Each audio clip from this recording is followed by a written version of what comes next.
Bonjour à tous et bienvenue sur notre chaîne YouTube Web Actu Info. Aujourd'hui, nous allons vous entretenir sur une thématique faisant partie de l'actualité à la une. Et cela porte sur les déclarations de la Russie, affirmant que l'Ukraine a tenté d'assassiner Poutine lors d'une attaque de drone durant la visite de Poutine à Koursk. En passant, si vous êtes nouveau sur cette page, prière de vous abonner et aimer la page tout en activant la cloche de notification pour en recevoir la notification de nos futures vidéos. Vladimir Poutine est président de la Russie depuis 2012. L'officier russe a déclaré qu'un drone avait été détecté s'approchant de la trajectoire de vol de l'hélicoptère de Poutine et avait été immédiatement neutralisé par les forces de défense aérienne russes. Le président russe, Vladimir Poutine, aurait été la cible d'une tentative d'assassinat de la part de l'Ukraine. Un officier militaire russe a affirmé que l'hélicoptère de Poutine se trouvait à l'épicentre d'une frappe de drone ukrainienne dans la région de Koursk. Le 20 mai, les systèmes de défense aérienne russes ont intercepté le drone et l'ont détruit avant qu'il n'atteigne la trajectoire de vol du président, a déclaré le commandant de l'unité de défense aérienne russe, Yuri Dashkin. Selon l'agence de presse russe RBC, le commandant a déclaré à l'agence de presse que du 20 au 22 mai, la Russie a subi une attaque massive de drones en provenance d'Ukraine, la défense aérienne du pays ayant détruit jusqu'à près de 1100 drones. Il a ajouté que lors de la visite de Poutine dans la région de Koursk, une frappe aérienne et sans précédent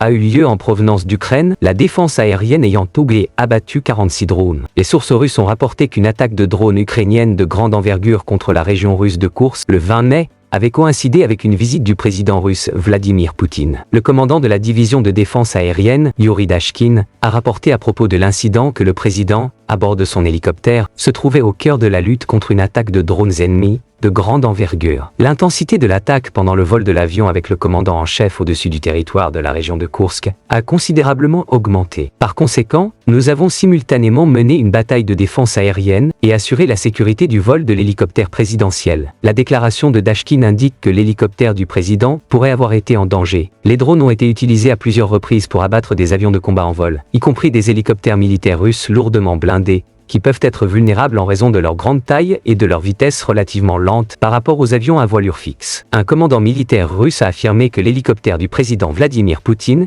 se trouvait à l'épicentre d'une attaque de drone ukrainienne le 20 mai dans l'oblast de Koursk, en Russie. La journal Kyiv indépendant n'a pas pu vérifier cette affirmation de manière indépendante. Et le commandant n'a fourni aucune preuve. Nous étions simultanément engagés dans une bataille de défense aérienne et chargés d'assurer la sécurité de l'espace aérien pour le vol de l'hélicoptère du président, a déclaré Yuri Dashkin, commandant d'une division de défense aérienne, cité par l'agence de presse russe RBC le 25 mai. L'hélicoptère se trouvait effectivement à l'épicentre de la riposte à l'attaque massive de drones. La Russie affirme que l'Ukraine a tenté d'assassiner Poutine lors d'une attaque de drone contre le Kremlin. Le Kremlin, qui n'a fourni aucune preuve à l'appui de ces allégations, a déclaré se réserver le droit de prendre des mesures de rétorsion où et quand il le jugera approprié. Kiev a nié toute implication. Cette accusation, portée par le Kremlin sans fournir de preuves, est la dernière d'une série d'incidents signalés loin des lignes de front. Kiev a affirmé n'avoir aucun lien avec l'incident présumé et a suggéré qu'il pourrait servir de prétexte à une nouvelle attaque russe en Ukraine. Les États-Unis n'ont pas été informés d'une éventuelle attaque de drone ukrainienne contre le Kremlin, ont déclaré 3 responsables américains. 2 d'entre eux ont exprimé leur scepticisme quant à la possibilité qu'un drone puisse s'approcher d'aussi près du Kremlin, compte tenu du nombre important de systèmes de défense aérienne protégeant la Russie. Une attaque au cœur de Moscou, même déjouée, illustrerait de manière dramatique la vulnérabilité russe face à une contre-offensive ukrainienne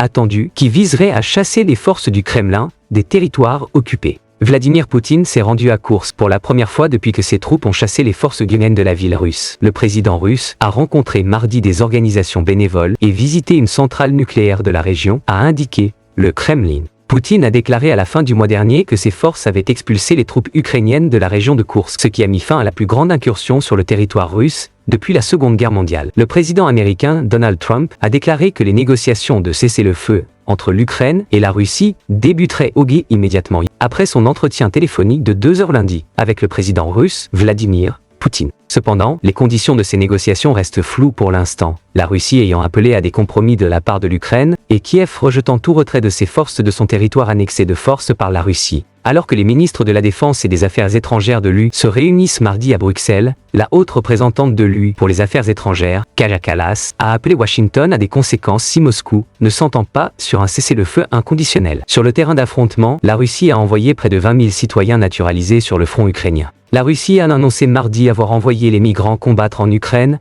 après avoir obtenu la citoyenneté. Au regard de cet incident, le président ukrainien Zelensky a nié que son pays soit à l'origine de l'attaque tout en signalant « Nous n'attaquons ni Poutine ni Moscou ». a-t-il déclaré lors d'une conférence de presse à Helsinki, la capitale finlandaise, où il rencontrait les premiers ministres de 4 pays nordiques. Nous combattons sur notre propre territoire, défendant nos villages et nos villes, a-t-il ajouté. Nous n'avons même pas assez d'armes pour cela. C'est pourquoi nous ne les utilisons pas ailleurs. Nous sommes en déficit. Nous ne pouvons pas tout utiliser partout. Et pour conclure, si cette vidéo a une portant sur la tentative d'assassinat de Poutine vous est intéressante, prière d'en partager, d'aimer, et de laisser votre opinion au niveau des commentaires. Portez-vous bien et à notre prochaine publication. Merci.